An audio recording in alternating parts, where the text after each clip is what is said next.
All right, what's up, guys? Welcome to Promotech. Thanks for tuning in. Something just leaked that doesn't look loud at first, but the more you sit with it, the more it starts to feel like a shift in power. Not a feature, not a spec bump, a shift. And if this plays out the way it's lining up right now, the Pixel 11 Pro might quietly step into territory even Samsung hasn't claimed yet. Let's dive right into the video because this starts simple and then gets uncomfortable.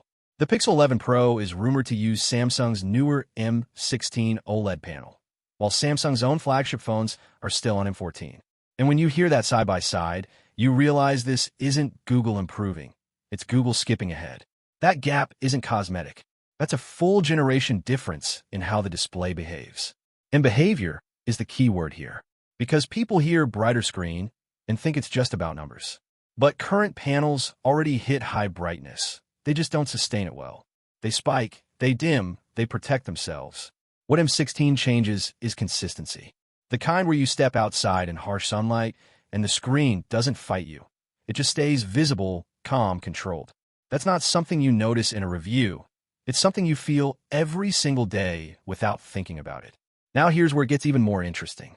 Samsung has always kept its best display tech close. They lead, others follow. That's been the rhythm.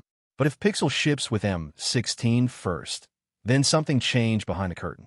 Either Samsung is shifting strategy or Google pushed harder than usual to stop being the camera phone and start becoming a true hardware contender.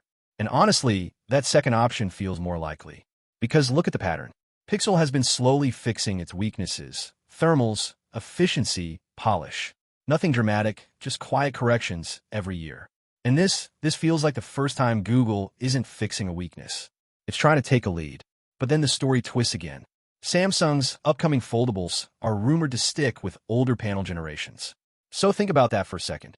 You could have a Pixel 11 Pro, a traditional slab phone, running newer display tech than a premium Galaxy Fold. That's not just ironic.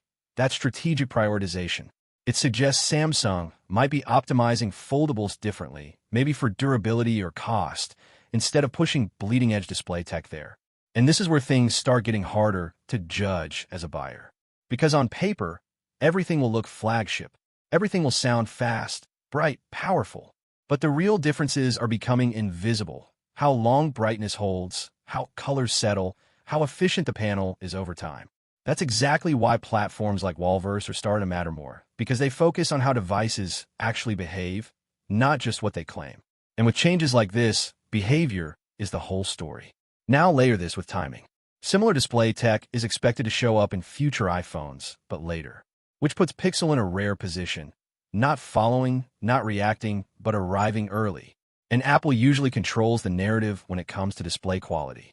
If Google gets there first, even briefly, that changes perception in a way specs alone never could. But here's the part nobody wants to admit. Even if Pixel 11 Pro technically wins on display, does that actually change your decision? Because switching phones isn't about one feature. It's about trust, ecosystem, familiarity.